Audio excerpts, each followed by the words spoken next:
Mr. Prime Minister, I thank you deeply for joining us this morning. Jeni bashkuar sot këtu, ky është një nder shumë i madh për të gjithë ne. Ministers, Mr. Secretary General, Ministra, zotërinj, ambasador, të nderuar pjesëmarrës, miq, në emër të Forumit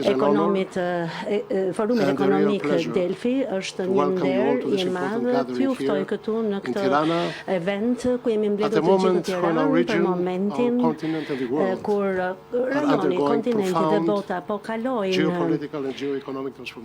transformime të mëdha gjeopolitike dhe gjeoekonomike në një kohë të tillë. Unë mendoj se stabiliteti bëhet jo vetëm një virtyt, por edhe një nevojë strategjike dhe Republika e Shqipërisë në drejtimin e zotit Edi Rama ka dalë si një shtyllë stabiliteti në Ballkanin perëndimor, duke avokuar për dialogun, duke nxitur bashkëpunimin rajonal dhe duke mishëruar vlerat e bashkësisë sonë, familjes sonë europiane, dhe Shqipëria është një partner që shikon përpara, duke ndihmuar shumë, le të themi, paqes rajonale, dhe kjo është shumë e nevojshme. Dhe në të njëjtën kohë transformimi ekonomik i shqiptarëve në vitet e fundit ka qenë frymëzues dhe vendi ka arritur një rritje të qëndrueshme dhe ka ndërmarrë reforma që kanë mundësuar zhvillimin e bizneseve dhe e ka ngritur, le të themi, Shqipërinë në një stad ekonomik të mirë në rajon.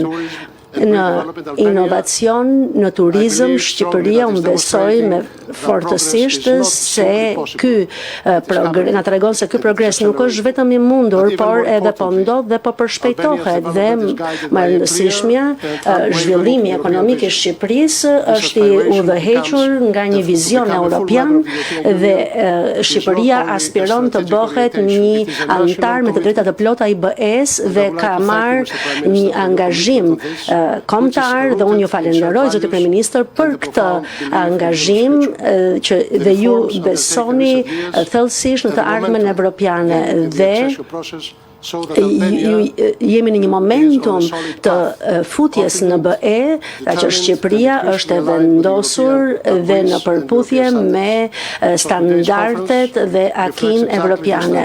Prandaj unë mendoj se ky event i sotëm tregon flet për një vend që është i gatshëm për të pranuar të gjitha reformat për futjen në Evropë. Zoti kryeministër, më lejoni t'ju shpreh mirënjohjen time të thellë juve dhe të gjitha atyre që e kanë mbështetur këtë organizim sot. Ju lutem, më lejoni të mirëpres zotin kryeministër Edi Rama. Distinguished hosts and members of the business community, friends, allow me first to thank the organizers for bringing together again this high caliber platform of ideas, encounters, and hopefully investments. And allow me to make a very warm and special welcome to our Greek friends. Albania and Greece have had their difficulties in learning.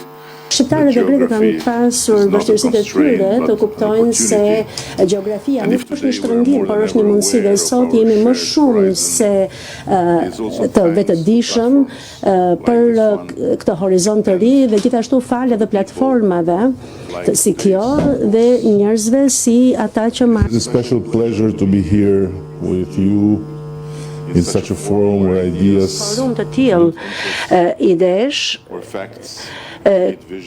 ku Shqipëria nuk është më duke parë nga qoshja, por duke qëndruar me vetbesim, të jetë ambicioze dhe largpamëse, sepse realiteti ka ndryshuar. Shqipëria nuk shihet më si një cep i largët në hartë më, por si një vend ku gjërat ndodhin, ku reformat nuk janë premtime por praktika dhe ku ndërrimet, transformimet nuk janë slogane por fakte të përditshme. Në një Europë që po rimendon arkitekturën e saj të sigurisë dhe ekonomisë, vendi ynë qëndron si një shtyllë stabiliteti, një partner i besueshëm dhe një ekonomi në rritje. Ne kemi hapur të gjithë kapitujt e negociatave me BE-n në një kohë rekord, e kemi dyfishuar buxhetin ton, GDP-n ton, ndërkohë që deficiti ynë është në nivelet më të ulura të mundshme. Gjithashtu kemi edhe një sektor në rritje të turizmit, gjithashtu kemi edhe një sektor i cili ku po rinovojmë infrastrukturën tonë nga portet deri tek ekurudhat dhe po shtyjmë transformimin digjital me një shpejtësi marramense. Po e bëjmë të gjithçka duke luftuar korrupsionin, duke modernizuar shtetin, ndërkohë që pagat po rriten dhe industria ushtarake po rilind dhe po fillon me disa hapa shumë të mirë. Asnjë gjë nuk ndodh si aksident dhe kjo po ndodh hap pas hapi mes punës, besimit dhe historia jon e rritjes nuk është sasiore por cilësore. Ne po ndërtojmë një ekonomi që matet jo vetëm prej vëllimit por prej vlerave, prej produktivitetit dhe prej inovacionit dhe mund ta themi me qartësi këtë gjë dhe me krenari. Dhe gjithashtu investimet huaja direkte në vitin 2024 arritën 1.58 miliardë euro, niveli më i lartë i regjistruar ndonjëherë dhe tendenca vazhdon në rritje edhe në vitin 2025. Kapitali nuk zgjedh rastësisht dhe ne këtë gjë e dim, ai shkon aty ku ka stabilitet, ku ka qartësi dhe ku ka drejtim. Sot Shqipëria është pikërisht ky destinacion, pra një vend, një destinacion me stabilitet, me qartësi dhe me drejtim. Ne po e kthejmë vendin ton në një korridor zhvillimi nga veriu në jug. Aeroporte dhe porte të reja po ngrihen, parqet energjetike po zgjerohen, zona turistike dhe zonat industriale po marrin formë.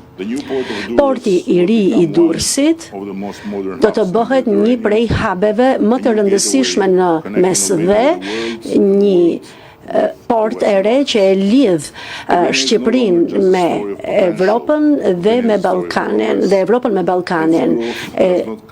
Shqipëria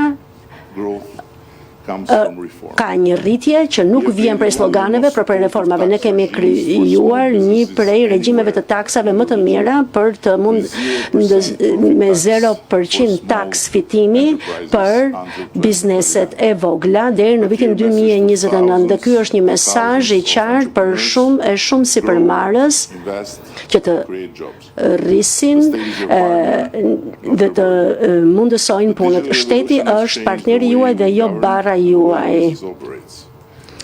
Pra, revolucioni digital ka ndryshuar mënyrën se si qeverisim dhe mënyrën se si po operon biznesi dhe shumë shpejt ne do të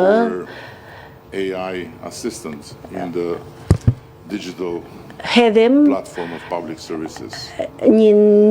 një asistencë më të mirë digjitale në platformën tonë digjitale, pra nuk do të jetë me FaceTiming, duke pyetur dhe duke marrë ato që ti ke nevojë. Pra nuk ke nevojë më për dyert të mbyllura, për dokumente të ngarkohen, pra ka nevojë vetëm për një kërkesë dhe për një përgjigje. Pra do të ketë më shumë transparencë për bizneset, më pak mundësi për rrëshfete dhe më shumë mundësi për një produktivitet të vërtet. Ky është shteti që ne po ndërtojmë, që është i thjeshtë dhe i efektshëm.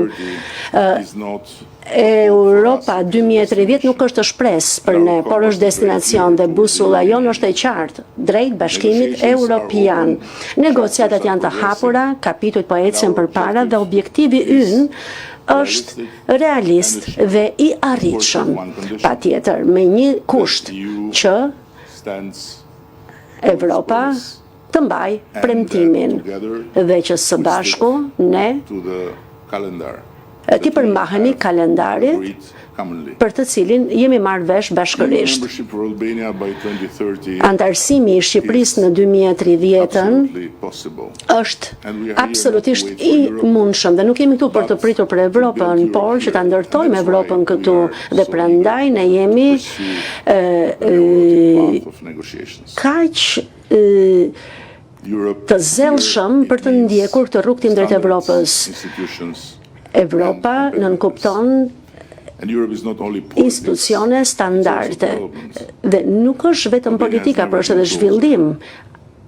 Shqipëria nuk ka qenë kurrë më afër dhe dua të përfitoj nga kjo mundësi që më jepet këtu sot, që gjithashtu të them edhe disa fjalë për investitorët. Ata duhet të kuptojnë të gjithë se momenti është tani dhe Shqipëria është gati për investime të cilësisë lartë dhe afatgjata. Ne mirëpresim partneritete që ofrojnë dijen, ekspertët, inovacionin, investimi sot do thotë që të hyjmë në tregun e nesërm dhe ne ftojmë të gjithë që të angazhohen në 4 shtylla strategjike që do të përcaktojnë 10-vjeçarin ton të ardhshëm. Energjia e gjelbër me një nga peshat më të larta të energjisë rinovueshme në botë dhe një ambicie të qartë për të bërë jo vetëm eksportues neto, por edhe nyje energjetike rajonale. Gjithashtu infrastruktura moderne që ta kthejë Shqipërinë në një kryqëzim logjistik mes Ballkanit dhe Evropës. Gjithashtu, turizmi cilësor dhe i qëndrueshëm, ku bukuria natyrore bashkohet me trashëgiminë dhe autenticitetin për të krijuar destinacione gjatë gjithë vitit me vlera të larta dhe standarde të larta, teknologjia dhe inovacioni me një ekosistem startupesh në rritje, talente në IT, në inteligjencë artificiale, në fintech dhe industri kreative që formësojnë ekonominë e re. Këto janë sektorë ku Shqipëria po ecën me shpejtësi dhe ku qeveria është e gatshme të mbështesë investitorës me stimuj fiskal. Transparencë dhe partneritet. Ne duam partner dhe jo kalimtar. Zonja dhe zotërinj, Shqipëria po hyn në një kapitull të ri që është sa i pëlqyeshëm aq edhe sfidues. Dhe është një kapitull zhvillimi modern, besimi dhe ambicie europiane. Ne kemi stabilitet, ne kemi ritmin, ne kemi një shoqëri të re, plot me talente dhe me energji. Kemi hartën, kemi vizionin dhe kemi vullnetin për të ecur përpara. Dhe ftesa jonë është shumë e thjeshtë. Besoni te kjo Shqipëri që po ngrihet, investoni në këtë Shqipëri që po transformohet, bëni pjesë e historisë së suksesit që ne po ndërtojmë përpara se të jetë vonë. Dhe Shqipëria nuk është shumë e madhe, kështu që vraponi e nxitoni përpara se hapësirat të mbyllen. E ardhmja nuk është diçka që ne e presim, por e ardhmja është diçka që ne ndërtojmë për çdo ditë. Dhe ne ndërtojmë atë së bashku. Unë shpresoj që ju mund ta kuptoni se sa seriozisht e kam marrë këtë ftesë që të vi këtu edhe me një fjalim të shkruar, plotësisht të shkruar, dhe sa seriozisht e mora kohën tuaj duke u siguruar që fjalimi im të mos jetë aq i gjatë sa zakonisht. Prandaj sërish unë falenderoj organizatorët dhe të gjithë ju që jeni mbledhur këtu dhe unë dëshiroj ta përmbyll aty ku e nisa me mikun tim Simeonin, të cilit unë dëshiroj që ti tregoj një truk. Ai më tha se ne duam që të bëhemi më të mëdhenj vitin e ardhshëm dhe unë dua që ta dëgjoni të gjithë ju këtë gjë. Dhe nëse nuk ndodh është faji i tij, nuk është i imi. Mr. Prime Minister, I accept the challenge. Nisër e pranoj sfidën. Dhe ju premtoj se ne do ta bëjmë të konferencë një event më të madh rajonal. Do të flas me zyrën tuaj, me Ministrinë e Ekonomisë atë të punëve të jashtme, dhe unë do të bëj çdo përpjekje që të kemi dhe këtë forum ekonomik në Tiranë si një event shumë të madh këtu në Ballkan. Fjalimi juaj ishte shumë i rëndësishëm. Tu kemi një rritje në Shqipëri që ka ardhur prej punës madhe që ka bërë Shqipëria, për pjekjeve të mëdha. Shqipëria përfaqëson mundësi shumë të mëdha investimi dhe qëllimi ynë është të sjellim investime të huaja sa më të mëdha këtu, dhe niveli juaj i lartë i punës e ka treguar angazhimin tuaj, dhe puna juaj drejt Europës 2030 është shumë i vërtet, dhe ne po presim që Shqipëria të bëhet një antar me të drejta të plota në BE. Ne e dim që Shqipëria është një vend evropian, por ne kemi nevojë për ju edhe në BE, dhe ju falenderoj sinqerisht nga zemra për ardhjen tuaj këtu, dhe fjalimi juaj vendos tonin për diskutimet tona të ardhshme në këto 8-9 orë diskutimi, dhe ne do të mundohemi ta bëjmë këtë event edhe më të madh. Zonja dhe zotërinj, ju falenderoj për vëmendjen tuaj. Zoti Kryeministër ka një agjendë shumë të zënë. Ne t'i japim atij një duartërokitje dhe falenderojmë për pjesëmarrjen.